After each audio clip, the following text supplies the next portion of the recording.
사도행전 25장 1절에서 9절까지의 말씀을 오늘은 살펴볼 것입니다.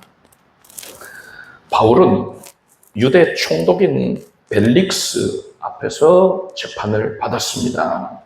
성경은 이 벨릭스가 바울이 전하는 도에 대해서 익히 알고 있었다, 이렇게 기록을 하고 있었어요. 벨릭스는 복음을 이미 접해서 알고 있었던 겁니다. 그 안에 드루실라를 통해서 알았겠지요. 여간 복음 내용이 무엇인지를 이해하고 있었어요. 믿지는 않았지만 이해를 하고 있었단 말입니다. 그래서 이 복음이 뭐 해로운 것도 아니고 사람의 영혼을 구원하는 그런 도라는 사실을 너무나 잘 알고 있었어요. 그래서 이 벨릭스는 바울이 무죄하다는 것을 명백하게 알고 있었습니다. 그렇지만 벨릭스는 바울에게 무죄 판결을 내리지 않았습니다. 바울을 석방하면 유대인들이 또 반발을 할 거 아니니까 소란스러워진단 말이에요. 그런 소동이 일어나는 걸 원치 않았던 거예요. 자기 임기 말이라고 생각했겠죠. 그래서 끝까지 별 탈 없이 지내야겠다, 이렇게 생각을 한 겁니다. 그리고 또한 성경은 벨릭스가 바울에게서 뇌물을 받을까 해서, 돈을 받을까 해서 바울을 붙잡아 두고 있었다, 재판을 질질 끌었다, 이렇게 기록하고 있습니다. 그렇게 바울은 구류된 상태로 2년 동안 지내게 됐습니다. 2년 동안 그 총독 관저에, 그러니까 헤롯궁이죠, 거기서 마음대로 나가지도 못하고 2년 동안 구류된 상태로 있었어요. 얼마나 힘들었겠습니까? 그 사이에 총독이 바뀝니다. 벨릭스가 물러나고 이제 로마 황제가 베스도라는 사람을 유대의 신임 총독으로 임명을 했습니다. 1절에서 3절까지를 우리가 함께 읽겠습니다.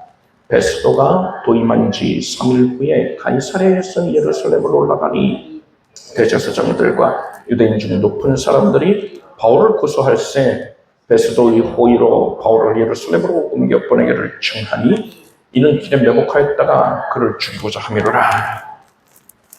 전임 총독이었던 벨릭스는 대단히 부도덕하고 또 무자비한 자였다 했습니다. 사람 죽이는 것을 굉장히 쉬운 일로 여겼단 말이에요. 반면에 베스도는 대단히 상식적이었고요. 그리고 또한 상당히 유능한 인물이었던 것으로 보입니다. 성실했던 것으로 보입니다. 베스도가 부임을 한 지 사흘 만에 총독 관저는 이 가이사랴에 있거든요. 근데 이 가이사랴를 떠나서 예루살렘으로 올라갑니다. 자신이 다스려야 할 유대인들의 최고 지도자 그룹을 만나기 위해서였겠죠. 여러분, 사흘 만에 올라갔다는 걸 우리가 주목할 필요가 있어요. 사흘이면은요, 로마에서부터 그 먼 길 여행해서 이 가이사랴까지 당도한 거잖아요. 굉장히 고단할 거란 말입니다. 여독이 아주 풀리기도 전인 거예요. 또 총독 관저에서의 생활, 업무 파악 이런 것들이 다 완료되지 않은 상태인 겁니다. 그런데도 이 베스도는 시간을 아껴가지고 사흘째 되는 날에 바로 예루살렘으로 직행을 한 겁니다. 베스도 이런 것을 볼 때 그가 자기 맡은 임무를 감당하는 데 있어서 대단히 적극적이고 성실했다라는 사실을 알 수 있죠. 누가 퇴근하고 있는 상황도 아니잖아요. 빨리 얼마나 빨리 행동하나 보자 하고 누가 감시하는 것도 아니란 말입니다. 근데도 열정적으로 지금 부임하자마자 예루살렘으로 가고 있어요. 예루살렘에서 유대 지도자들은 베스도를 만난 자리에서 바울을 고소했습니다. 이 유대 지도자들이요, 새로운 총독을 만난 자리에서 우리 유대인들의 삶을 잘 돌보아 주십시오. 전에 벨릭스 총독은 너무 잔인해서 백성들이 힘들어했어요. 그러면서 또 관대하게 그렇게 처결을 부탁드립니다. 이런 식으로 백성들의 삶과 직결된 내용을 다뤄야 할 자리인데 거기서 유대 지도자들이 뭘 요청했습니까? 바울을 고소한 거예요. 바울. 2년이나 지났잖아요, 지금. 바울이 구류된 지 2년이나 지났는데도 아직까지 바울을 죽이려고 애쓰고 있는 모습입니다. 이들에게 는 백성들의 삶은 관심도 없어요. 그죠? 눈이 뒤집혀가지고 바울 죽이는 것에만 연연해 있습니다. 3절을 보면은요, 이들이 베스도의 호의로 바울을 예루살렘으로 옮겨 보내기를 청하였다 했어요. 그리고 그 이면에는 베스도가 바울을 예루살렘에서 재판하기 위해서 이송을 시키면은 길에서 매복해 있다가 바울을 죽이기 위함이었다. 여러분 생각해 보십시오. 그 유대인들이 뭐 바울 죽이려고 하는 건 뭐 하루 이틀도 아니죠. 우리가 이미 익숙한 내용입니다. 여기서 우리가 주목할 건 이거예요. 베스도의 호의로 예루살렘으로 옮겨달라, 바울을 옮겨달라 이렇게 청했다는 겁니다. 베스도가 유대인들과 잘 지내기 위해서 그래, 그 어렵지도 않은 일인데 뭐 가이사랴에서 재판 안 하고 예루살렘에서 재판하자 이러고서는 니들이 그렇게 원하면 예루살렘에서 재판하자꾸나 하고서 옮길 수 있잖아요. 호의로 순수한 의도에서 그렇게 할 수 있단 말입니다. 그렇게 이동을 하는데 그 도중에 바울이 죽임당한다면은 그 누구 책임입니까? 로마 시민을 지키지를 못했단 말이에요. 그럼 이 베스도 책임인 거예요. 베스도가 로마 황제에게 문책당하게 되는 겁니다. 오자마자 이 베스도가 뭐 자기 잘못도 아닌데 오자마자 그렇게 크게 문책을 당할 상황이 초래되는 거예요. 큰 곤욕을 겪게 된단 말입니다. 베스도가 유대인들에게 호의로서 이 일을 베푼 것인데 유대인들은 베스도의 뒤통수를 치는 겁니다. 등에다가 비수를 꼽는 거예요. 선을 악으로 갚는 겁니다. 여러분, 선을 악으로 갚는 건 이게 마귀에게 속한 자들 또한 마귀에게 휘둘리는 자들이 보이는 대표적인 특징입니다. 가룟 유다가 그랬잖아요. 예수께서 제자들을 양무리로 여기시고 척한 사랑으로 돌보셨는데 신령한 꼴로 공급해 주셨는데 가룟 유다는 예수님을 팔았단 말이에요. 은전 30을 받고 팔았단 말입니다. 뒤통수 치고 등에 칼을 꼽는 이런 행태가 바로 마귀적인 것입니다. 우리가 세상 사람들에게 혹은 뭐 성도일 수도 있죠. 누군가에 이렇게 호의를 베풀 때 그들이 나중에 우리 등에 칼을 꼽을 수도 있다 하는 거예요. 이거 끔찍해라. 그들은 자기 목적을 이루기 위해서요. 마귀에게 홀린 자들은요. 자기 목적을 이루기 위해서 주저함 없이 그 칼을 꽂을 겁니다. 그러면 우리는 이 세상을 어떻게 살아가야 합니까? 아이고, 내 등에 칼 꽂으면 어떡해? 내 뒤통수 치면 어떡해? 그러니까는 일체의 그 관계를 맺지 말아야겠다. 모든 사람을 의심하고 색안경을 쓰고 바라보고 이러면 되겠습니까? 그러면은 모든 사람들과 항상 반목하고 원수가 돼서 지내게 될 겁니다. 마음 편할 날 없겠죠. 근데 예수께서는 우리가 이렇게 지내라고 하지 않으셨습니다. 오히려 그 반대로 행하라 하셨어요. 예수께서는요, 마태복음 5장 보니까 나는 너희에게 이르노니 악한 자를 대적지 말라. 누구든지 네 오른뺨을 치거든 왼편도 돌려대며 라고 하셨습니다. 사도 바울은요, 아무에게도 악으로 악을 갚지 말고 모든 사람 앞에서 선한 일을 도모하라고도 했습니다. 예수께서는 우리가 세상 사람들에게 또 마귀에게 속한 자들에게 다가가서 일방적으로 사랑을 베풀어라, 희생을 하라 하신 거예요. 그들이 뺨을 치려 한다 하더라도 또 등에 비수를 꼽으려 한다 하더라도 그럼에도 불구하고 선으로 악을 갚으라. 너희가 희생해야 한다. 이렇게 말씀하신 거예요.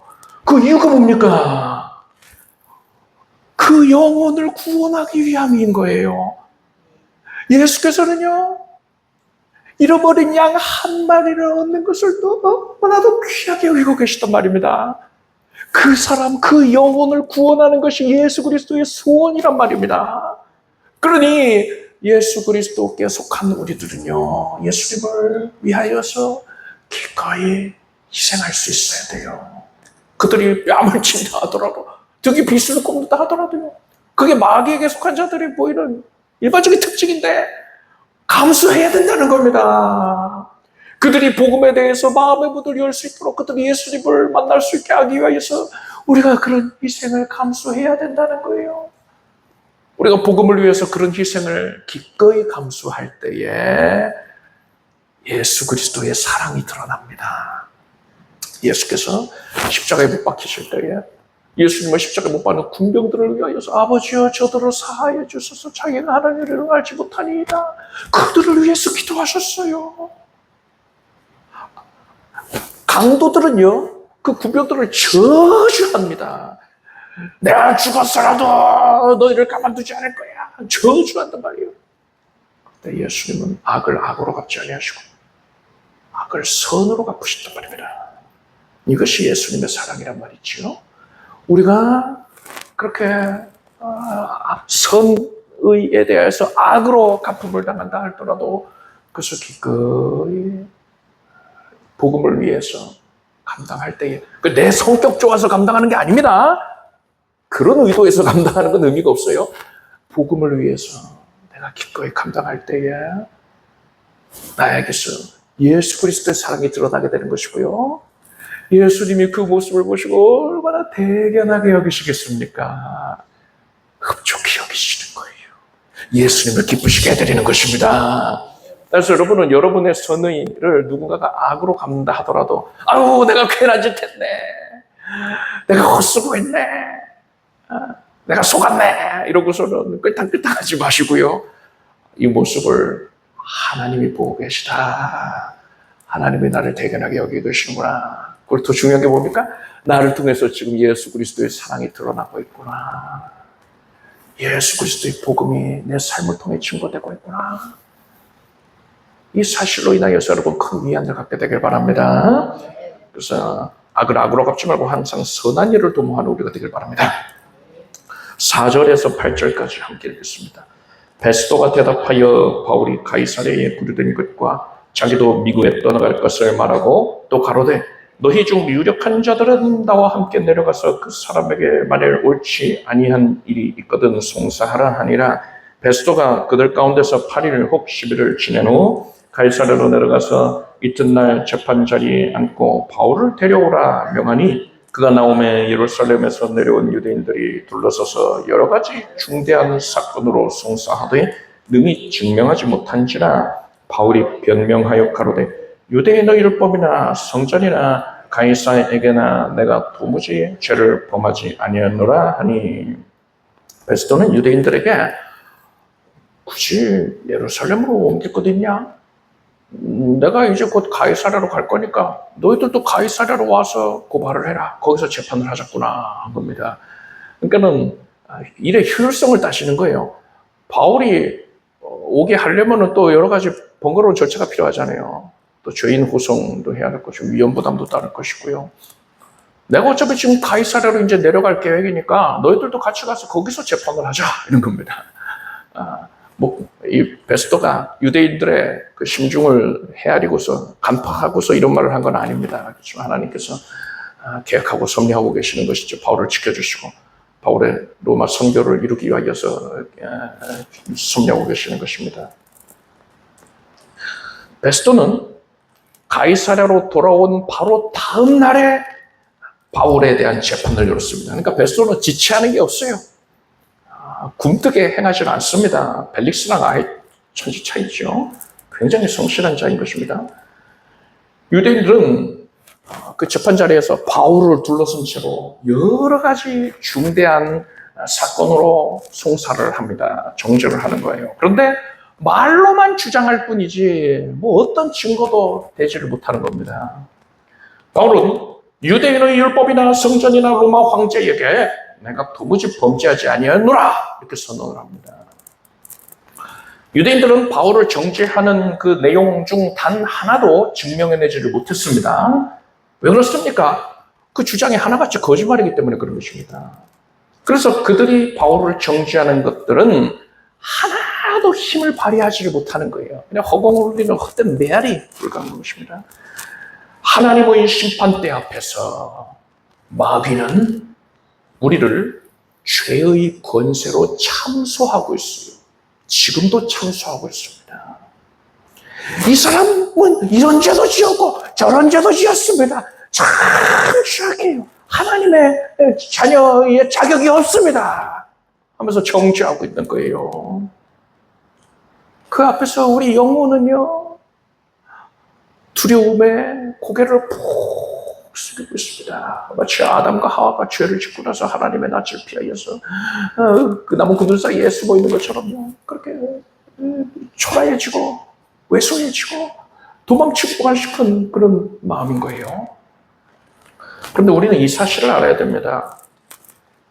예수께서 마귀에 대하여 뭐라고 말씀하셨느냐? 그는 처음부터 살인한 자요, 진리가 그 속에 없으므로 진리에 서지 못하고 거짓을 말할 때마다 제 것으로 말하나니 이는 그가 거짓말쟁이요 거짓의 아비가 되었음이니라 했습니다. 마귀는 하나님의 심판대 앞에서도요, 지금도 거짓말을 하고 있는 거예요. 거짓말입니다. 그가 하는 말은 다 거짓말이에요. 아니, 나 죄 지었던데, 나 죄가 많은데, 그게 왜 거짓말이에요? 왜 거짓말입니까? 예수께서 우리 죄를 짊어지고 모든 죄값을 대신하여 치르셨기 때문인 것입니다. 요한일서 말씀에 그 아들 예수의 피가 우리를 모든 죄에서 깨끗하게 하실 것이요 했습니다. 내가 그들의 죄악을 사하고 다시는 그 죄를 기억하지 아니하리라 여호와의 말씀이니라 했습니다. 예수께서 우리의 죄를 사해 주셨습니다. 그렇기 때문에 우리는 하나님 앞에서 죄가 하나도 없는 의인이 되었어요. 내 공로로 말미암은 게 아니라 예수 공로로 그렇게 된 것입니다. 따라서 마귀는요, 거짓말하고 있는 거예요. 이거 보세요. 죄가 이렇게 많잖아요. 죄가 많잖아요. 거짓말이란 말이에요. 예수께서는요, 우리의 보혜사로서 뭐라고 우리를 변호하시느냐? 내가 이들의 모든 죄를 죄값을 대신하여 치렀노라 하시는 겁니다. 그리고서 우리를 향해서는 이렇게 말씀하시는 거예요. 내 아버지께 복받을 자들이여 나와 창세로부터 너희를 위하여 예비된 나라를 상속하라. 천국 들어가라 이겁니다. 너는 무죄다, 의인이다, 너를 위해 예배된 천국으로 들어가라 하시는 거예요. 따라서 우리는 마귀가 죄의 권세로 우리를 참소할 때에 절대로 낙담하거나 절망하면 안 돼요. 그 마음이 웅크려져서 또 옹졸해져서 스스로를 정죄하는 그 정죄감에 사로잡혀가지고서 어둠의 심연으로 빠져들면 안 된단 말입니다. 우리는 마귀는 거짓사업이다 이걸 알고는요, 지금 죄의 권세로 거짓으로 나를 정죄하고 있는 것이다. 이걸 깨달았으면 이제 우리는 오히려 마귀를 꾸짖어야 되는 겁니다. 사도 바울은 고린도전서 15장에서 사망아 너희 이기는 것이 어디 있느냐? 그러니까 마귀한테 하는 말이죠. 사망아 너희 쏘는 것이 어디 있느냐? 사망을 쏘는 것은 죄요 죄의 건너는 율법이라. 우리 주 예수 그리스도로 말미암아 우리에게 이김을 주시는 하나님께 감사하노니 그러므로 내 사랑하는 형제들아 견고하고 흔들리지 말며 항상 주의 일에 더욱 힘쓰는 자들이더라. 이런 너희 수고가 주 안에서 헛되지 않은 줄을 알미니라 했습니다. 마귀가 죄의 권세로 우리를 참소할 때에 그 죄의 연연에서 끌려다니지 말라는 거예요. 그게 마귀의 전략이란 말입니다. 그를 끌어내려 마귀에게 죄의 쇠사슬에 묶여서 끌려다니지 말고 마귀를 꾸짖어 물리치라는 겁니다. 그리고 우리에게 그러한 이김을 주신 하나님께 감사해서 하나님을 사랑하기 위해서 오직 하나님을 기쁘시게 해드리기 위해서 주의 일에 항상 더욱 힘쓰는 자들이 되라는 것입니다.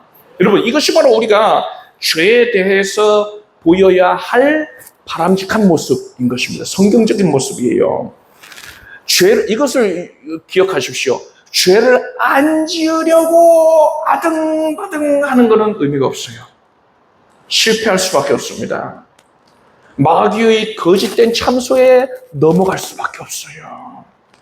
우리는요, 죄를 안 지으려고 애쓰는 게 아니라요, 하나님이 우리에게 궁극적으로 원하시는 바를 행하기 위해서 애쓰면 되는 거예요. 그게 뭡니까? 하나님을 사랑하는 것입니다.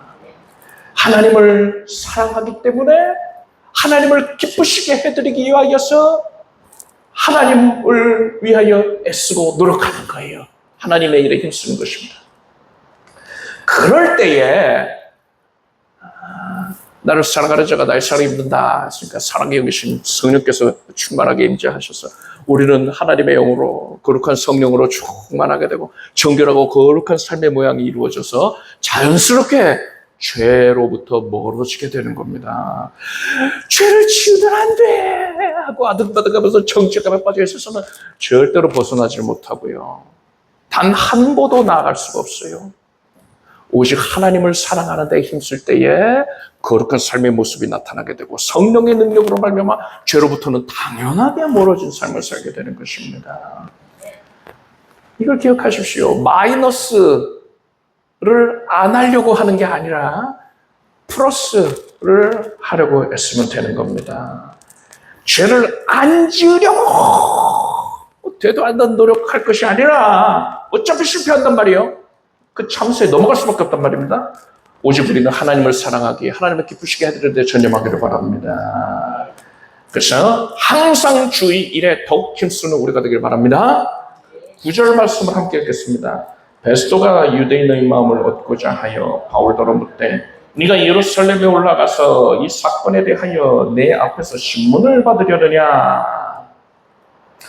바울을 정죄하던 유대인들은 자신들이 주장하고 있는 바, 바울을 고소하고 있는 그 내용들을 증명할 길이 없으니까는요. 그래서 베스도가 시큰둥한 반응을 보이니까는요. 실망하는 기색이 역력했을 것입니다. 이거 글렀다. 이거 어떻게 할 수가 없겠구나. 이렇게 생각했을 겁니다.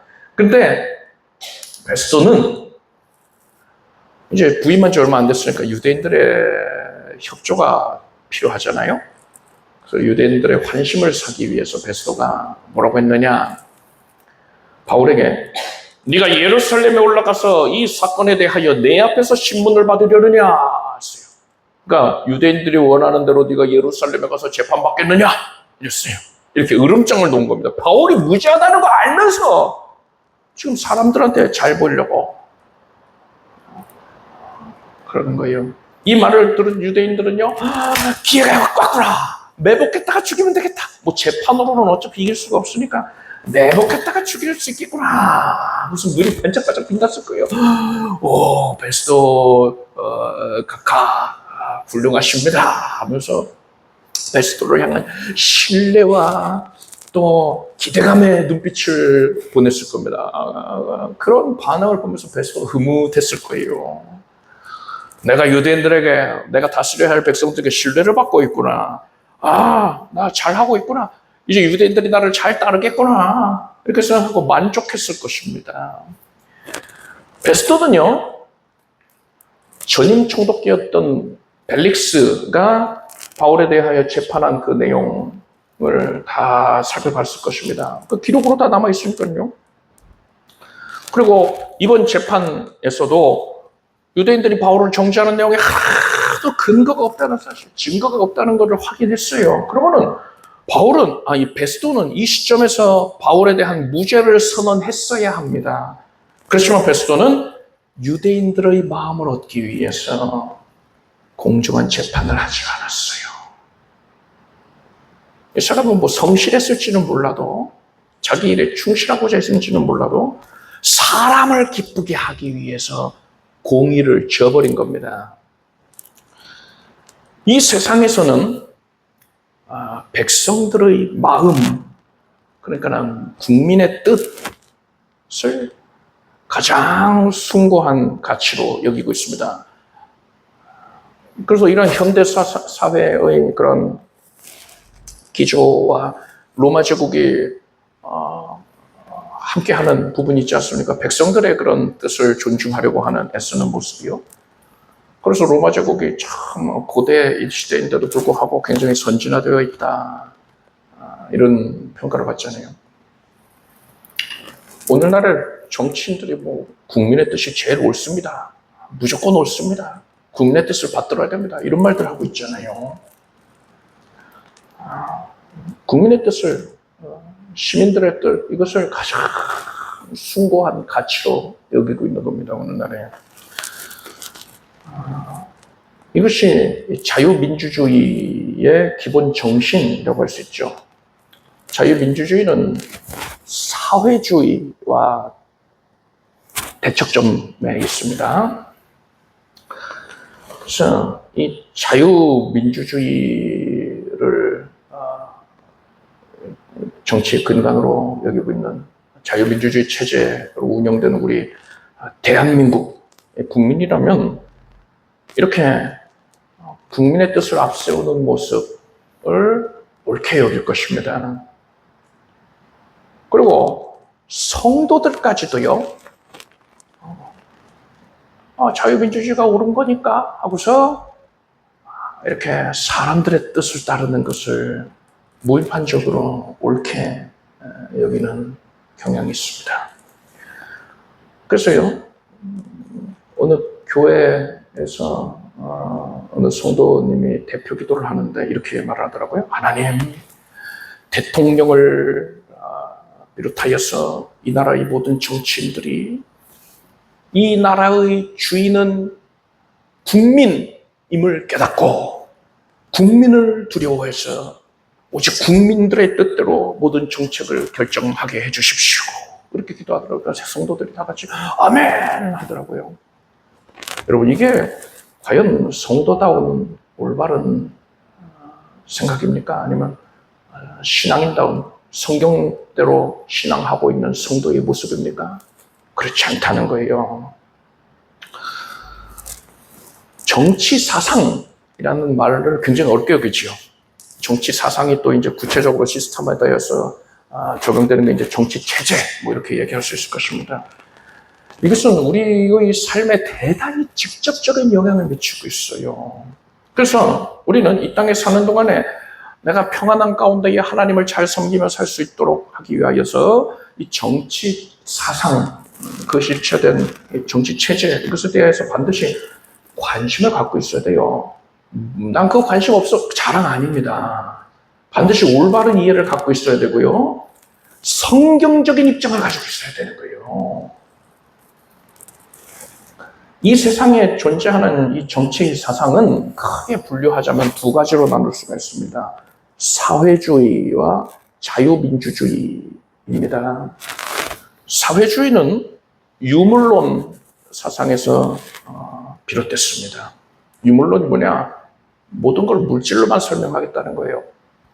영혼의 존재를 인정 안 합니다. 여기서 이제 진화론, 유물론에서 진화론도 나오는 것입니다. 100% 완벽하고 철저한 마귀의 사상인 거예요. 하나님께서 사람에게 자유의지를 주셨습니다. 사람의 선택, 자유의지로 말미암는 선택에 대한 책임도 물으셔요. 그러니까 심판을 받게 하시는 것이죠. 그런데 사회주의에서는요, 개인의 자유와 선택을 무시합니다. 오직 국가, 오직 사회의 권위만을 중시하는 거예요. 이것이 마귀의 사상에서 비롯됐기 때문에 역사적으로 볼 때에 사회주의 정권들은 반기독교적인 정책을 취해왔습니다.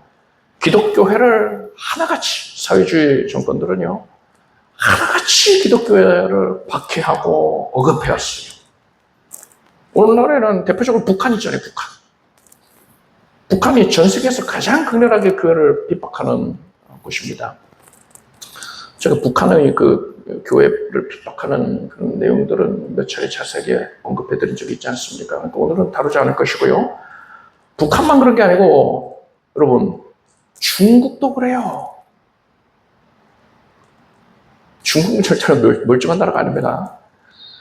경제적인 측면에서는 자본주의를 받아들였어요. 그래서 자본주의 시스템이 많은 부분에 적용이 되는 그런 것이지만 이건 경제적인 측면은 그렇다는 거고요. 정치적인 측면에서는요. 중국은 사회주의 이념으로 그 사상으로 국가를 운영을 하고 있습니다. 사회주의 국가예요. 중국은 기독교 박해가 최근 한 40년가량을 놓고 볼 때에 가장 극심한 수준에 이르게 됐다라고들 지금 말하고 있습니다. 공산당이 인정을 해준 교회들만 운영을 할 수 있고 선교사들은 모조리 다 추방을 시켜버렸어요.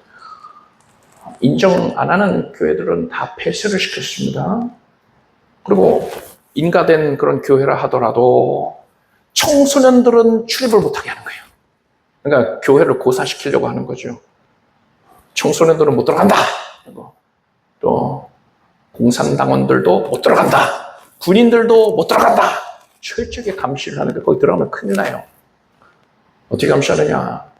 중국에 온갖 사방에 CCTV를 다 설치해놓고서는 감시를 해서 거기 만약 공산당원이나 군인이 들어갔다, 청소년이 들어갔다 잡히면 큰일 나는 거예요. 그리고 교회에서 증거되는 설교의 내용에도 깊이 관여를 하고 있습니다. 자기들의 사상을 선전하는 도구로 전락을 시켜버려요. 만약에 설교 중에 공산주의, 사회주의 사상과 뭔가 대치되는 그런 얘기를 한다? 문 닫아야 돼요. 뭐 가치 없어요. 너무나도 쉽게 교회를 폐쇄시켜버립니다. 그래서 비인가 교회들이 여기저기에 지하교회로, 가정교회라고들 하죠. 이렇게 안 보이게 성도들이 모여서 예배를 드리단 말이에요. 발각되면 성도들 다 체포되고요. 성경과 찬송을 모아놓고서는 보란듯이 불태웁니다. 이렇듯 사회주의 사상은요, 마귀로부터 비롯된 게 너무나 명백해요. 뭐 의심의 여지가 없습니다. 그렇기 때문에 여러분, 나는 기독교인이요 하는 사람 중에 사회주의를 따르는 자가 있다면요, 가짜예요. 목사다 하면서 목사직함을 갖고서 사회주의 사상을 전파하는 자, 가짜입니다. 가짜. 예수 믿는 자가 아니에요. 예수 믿으면서 어떻게 하나님을 대적하는 그런 이들의 사상을 따를 수가 있겠습니까? 그런 사람들은, 사회주의를 따르는 자들은요, 거듭나지 못한 거예요. 명백합니다. 그런 사람이 교회의 일원이다? 이거는 마귀가 성도들을 미혹하기 위해서 가라지를 뿌려놓고 간 겁니다. 그런 자들이 교회 여기저기서 목사 노릇도 하고 있는 거예요. 이러한 사회주의와 대비되는 사상으로 자유민주주의를 들 수 있습니다.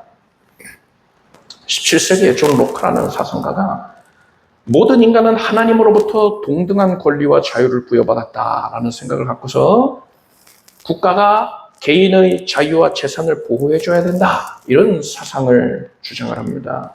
이 사상이 미국의 독립전쟁 후에 이제 건국이 될 때에 그 헌법에 반영이 되고, 또 프랑스 혁명과 또 인권선언에 깊이 관여를 하게 됩니다. 사상적인 토대가 됩니다. 그래서 성경이 말하는 인간의 존엄성과 평등에 대한 그러한 가르침에서 출발을 해서 개인의 자유와 평등을 강조하는 사상을 만들어냈는데, 이게 바로 자유민주주의인 거예요. 그래서 기독교인이라면요, 너무나 당연하게도 마귀의 사상인 사회주의를 대적하고 자유민주주의를 따르고 그 자유민주주의를 수호해야 하는 게 너무나 당연한 거예요. 이건 뭐 정치적인 얘기가 아닙니다. 신앙적인 얘기예요. 그래서 여러분, 우리나라의 초대 대통령인 이승만 박사가 사회주의자들과 연합하기를 철저히 거부했습니다. 대한민국의 정치체제를 자유민주주의로 사수했습니다. 이것은요, 어떤 정치적인 입장 때문에 그렇게 된 게 아니에요. 정치 해석가들은 이러저러한 뭐 역학관계가 있지 않겠느냐, 뭐 이익을 생각해서 그런 거 아니겠느냐, 자기 밖으로 챙기려고 그런 거 아니냐. 아니, 그게 아니라 그거는 세상 사람들의 생각이고요. 이승만 박사는 신앙적인 결단을 한 거란 말입니다. 마귀와 함께 할 수 없으니까요. 그래서 자유민주주의 체제로 우리나라가 기틀을 잡게끔 그렇게 애쓴 사람이 이승만 박사는 말입니다. 이렇듯 우리나라는 자유민주주의 국가인데 우리나라 내에서 우리나라를 북한의 정치 사상에 동화되게 하려고 하는 시도가 끊임없이 이루어지고 있어요. 이걸 우리 기독교인들이라면은 분별을 할 수 있어야 돼요. 영적인 안목을 가지고 분별을 할 수 있어야 되는 겁니다. 가장 대표적인 사건으로요. 너무 상징적인 사건이죠. 지난 2017년에 교육부가 역사교과서에서 자유민주주의라는 단어를 민주주의라는 말로 수정을 하려고 했습니다. 그리고 2018년도에는요. 우리나라 대한민국 헌법의 제4조에 보면 자유민주적 기본질서라는 단어가 있어요. 그러니까 우리나라가 자유민주주의 국가라는 거죠. 이 말을 자유를 빼고 민주적 기본질서라고 바꾸려고 했습니다. 헌법을 바꾸려고 했어요. 왜 이런 시도를 하는 겁니까? 여러분, 북한도 민주주의 국가예요. 인민민주주의라고 하죠.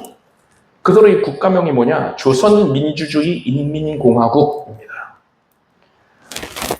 우리나라의 정치체제를 흔들어서 이 정체성을 모호하게 만들어서 북한 사회주의에 동화되게 하려는 그러한 자들이 우리나라 헌법에서부터 자유라는 단어를 쏙 빼가지고 북한의 사회주의 사상과 이념적인 그런 차별성을 모호하게 만들려고 하는 겁니다. 나중에 융화되게 하려고요. 이게 마귀 짓이 아니겠습니까? 아니면 뭐가 마귀 짓입니까? 이러한 악한 의도를 간파를 한 깨어있는 자들이 이 나라에도 깨어있는 자들이 있었단 말이에요. 그들이 강력하게 반대를 해서 이러한 시도가 무산이 됐습니다. 자유민주주의에서 자유를 빼려고 하는 그 시도가 무산이 됐어요. 여러분, 성도라면은 마귀가 우리나라를, 우리 사회를 사회주의화 하려는 이러한 시도를 분별하여 깨닫고서 그러한 흐름에 적극적으로 맞서야 되는 겁니다. 그런데 여기서 중요한 게 있어요. 지금까지 얘기했던 이러한 흐름에만 머물러 있어서는 안 되고요. 이러한 상태에만 머물러 있어서는 안 되고요. 우리는 어떤 자세를 가져야 되느냐. 그러니까 사회주의와 민주주의, 사회주의와 자유민주주의 중에서 당연하게도 우리는 자유민주주의의 편에 서야 하고 자유민주주의를 사수해야 하지만 여러분 이걸 명심하십시오. 자유민주주의를 신앙해서는 안 되는 거예요. 그건 신앙의 대상이 아닙니다. 자유민주주의가 어디까지나 우리로 하여금 하나님을 평안히 섬기는 데에 도움이 되는 수단으로 우리는 여겨야 되는 것이지,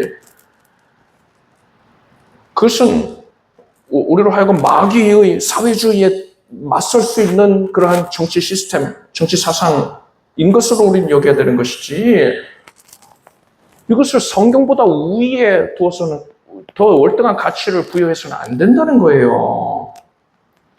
이 자유민주주의가 하나님의 나라를 이 땅에 도래하게 하는 어떠한 완벽한 수단으로 여기면 안 된다는 겁니다. 애초에 여러분 이 세상은요, 지금 우리가 발 딛고 있는 이 땅, 이 세상은 하나님의 나라가 이곳에 온전히 도래할 수가 없습니다. 왜요? 이 땅은 저주받았잖아요. 아담의 범죄로 인해서 가시덤불과 엉켜 나지 않았습니까? 하나님께서 저주하신 거예요. 그래서 이 저주받은 세상은 하나님께서 구원하실 대상이 아닙니다. 오직 심판의 대상이에요. 하나님이 구원하는 대상은 누굽니까? 죄인이에요. 죄인의 영혼들. 죄인의 영혼을, 사람들을 하나님이 구원하시는 것이 세상을 구원하는 게 아니란 말입니다. 따라서 우리는 이 세상에 하나님의 나라가 온전히 도래하는 것이 아니라 하나님의 나라를 구하고 하나님의 나라가 도래하기를 바라지만 우리는 이 땅에 그것이 도래하는 것이 아니라 이 세상은 불심판을 받아서 다 불살라 없어질 것이고 하나님께서 새 우주를 창조하신다. 새 하늘과 새 땅을 만드시고 거기에 새 예루살렘 하나님의 도성이 임재하게 된다. 이것을 알아야 돼요. 그래서 우리는 자유민주주의 사상을 하나님의 나라를 이 땅에 온전히 실현하는 그러한 위대한 수단 이렇게 여기서는 안 되는 겁니다. 여러분 우리가 신앙해야 할 최고의 가치가 무엇입니까? 오직 하나님의 뜻입니다. 성경 말씀인 거예요. 자유민주주의에서는요 사람의 뜻을 우선시한다고 했잖아요. 그래서 정치인들이 국민의 뜻을 받듭니다 이런 미사여구 하잖아요. 국민의 뜻은 무조건 옳습니다 이런 말 하고 있잖아요.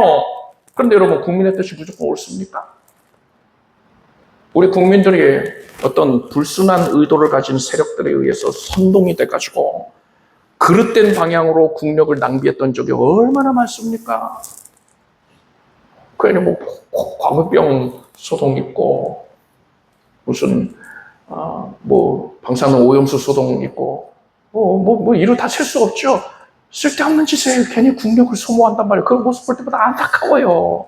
아유 그렇게 선동 잘 되는 국민들도 참 드물겠다 싶어요. 그렇게 선동 되는 모습 볼 때에 여러분 국민의 뜻이 옳습니까? 오늘 본문에서 유대인들이 바울을 죽이고자 하는데 그게 국민의 뜻인데 백성의 뜻인데 그게 옳습니까? 사람은 애초에 죄인이기 때문에 하나님의 뜻을 떠나서 제 길로 가려고 합니다. 그런데 자유민주주의라는 이 사상은요 그러한 사람의 뜻을 중요시한단 말이에요. 그래서 얼마든지 잘못된 길로 나아갈 수가 있는 겁니다. 그래서 우리는 이런 태도를 가져야 돼요. 사회주의는 명백한 마귀의 사상이니까 철저하게 배격해야 됩니다. 그것을 퍼뜨리는 자들도 배격해야 돼요. 오직 자유민주주의의 편에 우리는 서 있어야 합니다. 사회주의자들에게 맞서서 자유민주주의를 수호하기 위해서 최선을 다해야 합니다. 그렇지만 우리는 절대로 다시 한번 강조하는데 자유민주주의를 신앙해서는 안 돼요. 자유민주주의를 성경보다 우위에 두면 안 되는 것입니다. 바울이 그러므로 내가 먼저 모든 사람을 위하여 간구와 기도와 도구와 감사를 하되 임금들과 높은 지위에 있는 모든 사람을 위하여 하라. 이는 우리가 모든 경건과 단정함으로 고요하고 평안한 생활을 하려 함이라 했습니다. 고요하고 평안한 생활을 하기 위하여서 우리는 이 자유민주주의 체제의 정치 사상을 잘 사용을 해야 되는 거예요. 사회주의 세력의 그런 도전에 맞서고 하나님을 잘 섬기기 위한 수단으로서 자유민주주의를 사용해야 되는 겁니다. 우리는 오직 하나님만을 신앙해야 해요. 자유민주주의를 신앙하는 게 아니라 하나님을 신앙하기 위하여서 자유민주주의를 사용을 하는 겁니다. 하나님의 말씀만이 가장 위대한 가치를 갖습니다. 따라서 오늘 본문에서 베스도가 사람한테 잘 보이려고 공의를 굽게 하는 이런 모습, 성도에겐 절대로 합당치가 않습니다. 여러분은 사람에게 잘 보이려고 할 게 아니라 사람의 뜻을 받들려고 하는 것이 아니라 오직 하나님을 기쁘시게 하는 데에 최선의 노력을 다하게 되길 바랍니다. 기도하겠습니다. 하나님, 우리는 항상 예수 그리스도를 본받아서 선으로 행하게 하소서. 악을 악으로 갚지 않고 선으로 악을 갚게 하여 주시옵소서. 그래서 예수 그리스도의 사랑을 듣게 되고 복음을 증거하게 하소서. 마귀가 죄의 권세로 참수하지만 우리가 거짓된 것을 속지 아니하고 예수께서 우리 죄를 다 사하셨음을 믿고 우리는 오직 이김을 주신 하나님께 감사해서 하나님을 사랑하여 하나님을 기쁘시게 되기 위해서 항상 주의 일에 더욱더 힘쓰는 자들 되게 해 주시옵소서. 사람을 기쁘게 하는 데에 연연할 것이 아니라 오직 우리는 하나님을 기쁘시게 해야 된다에 최선을 다하게 하소서. 우리의 신앙의 대상은 오직 하나님 한 분뿐입니다. 하나님을 기쁘시게 해드리는 삶 살게 하소서. 예수님의 이름으로 기도드립니다. 모두 일어나셔서 가슴에 손 얹고 아픔에 손 얹고 기도하겠습니다. 하나님의 말씀을 통하여 우리의 심령을 채우시고 기쁨을 주시고 안식을 주시니 감사드립니다. 주 성령께서 우리에게 이 마지막 때를 바라보는 분별의 안목을 주시니 감사드립니다. 마귀의 괴계 우리가 휩쓸리지 아니하도록 그 올무에 걸리지 아니하도록 항상 비둘기같이 순결하되 뱀처럼 또한 지혜롭게 하소서. 하나님께서 성경으로 모든 것을 판별하게 하시나이다. 오직 주의 자녀들은 생명의 길로 의의 길로만 나아가게 해 주시옵소서. 생명을 때 넘치게 해 주시옵소서. 모든 연약은 떨쳐질지어다. 어둠이 죽어간 것들 다 사라질지어다. 주의 자녀들의 삶 가운데에 오직 진리의 광채가 밝게 비추어서 나아가는 걸음걸음의 인도함을 받게 될 것이고, 하나님이 함께 하심으로 말미암아 하나님의 복주심으로 말미암아서 영혼이 잘때같이 범사가 잘되고 함께 될지어다. 에녹이 그랬듯이 하나님과 동행하는 즐거움이 가득하게 될지어다. 오직 하나님만 바라봅니다. 나의 생명이 하나님께 있습니다. 하나님을 바라고 사랑합니다. 하나님을 의뢰합니다. 하나님께서 주의 자녀들을 참으로 아름답게 여기셔서 사랑하셔서 긍휼히 여기셔서 지금 능력의 손길을 얹으셔서 모든 병을 고쳐주시니 감사드립니다. 연약은 사라질지어다. 하나님의 은혜로 머리에서 발끝까지 크게 온전히 정결케 될지어다. 전격적으로 지금 깨끗해질지어다. 암세포도 너가 없어지게 해주시고 면역을 온전케 해주시옵소서.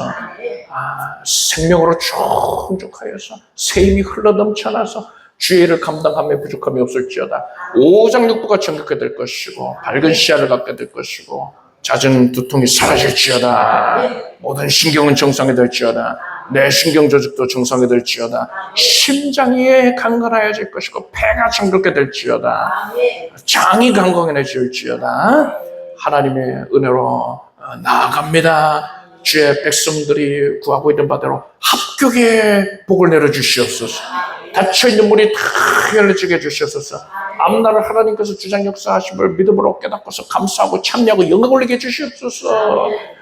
만남의 복도 허락해 주시고 물질 얻는 등도 허락해 주시옵소서. 온 가족들이 예수 그리스도 잘 믿게 하여 주시옵소서. 그래 예수님이 이제 곧 다시 오실 것인데 모두 예수님을 영접하고서 들림받게 하여 주시옵소서. 예수님의 이름으로 기도드립니다. 믿은 대로 될지어다. 이렇게 박수 모르겠습니다. 자리에 앉으십시오. 준비하신 예물을 정성된 마음으로 하나님께 드리겠습니다. 드리신 예물을 위해 축복 기도하겠습니다. 하나님을 사랑합니다. 간절히仰망합니다. 하나님께 감사드립니다. 이 마음을 담아서 예물을 올렸습니다. 하나님께서 기쁘게 연락하여 주시고 드린 정성 그 심령 위에 지금 손 얹으시고 축사하시어서 천배와 만배로 결실을 거두게 주시옵소서. 응답의 지목이 넘쳐나게 주시옵소서. 예수님의 이름으로 기도드립니다. 우리 주 예수 그리스도의 은혜와 하나님 아버지의 사랑과 성령님의 교통하심이 오늘 수요예배 함께하는 사랑하는 성도들 위해 영원토록 함께 없으시기를 축원합니다.